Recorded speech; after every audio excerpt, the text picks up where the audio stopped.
ఈరోజు హాలీవుడ్ అంటే అమెరికాకి వెళ్తున్నాం, బాలీవుడ్ అంటే ముంబైకి వెళ్తున్నాం.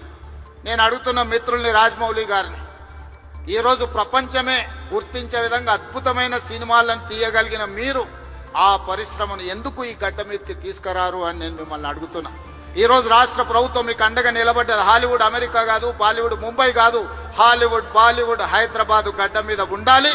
మీకేం కావాలనో నాకు చెప్పండి, రాష్ట్ర ప్రభుత్వం మీకు అండగా నిలబడుతుంది. ఒక ఐటీ పరిశ్రమను, ఒక ఫార్మా ఇండస్ట్రీని, ఒక డిఫెన్స్ ఇండస్ట్రీని ఏ రకంగా ప్రోత్సహించినామో ఈరోజు ఫిల్మ్ ఇండస్ట్రీని అదే విధంగా ప్రోత్సహిస్తాం. మీకు కావాల్సిన ప్రణాళికలు అందిస్తాం. ప్రణాళికలు మీరు రచించండి. మా విజన్ డాక్యుమెంట్లో, తెలంగాణ రైజింగ్ 2047 విజన్ డాక్యుమెంట్లో ఫిల్మ్ ఇండస్ట్రీకి ఒక చాప్టర్ ఇస్తాం. ఆ చాప్టర్ని రాయాల్సిన బాధ్యత సినీ ప్రముఖులకు, ఇక్కడ ఉన్న పెద్దలందరికీ ఉంది. మీకేం కావాలనో నాకు చెప్పండి.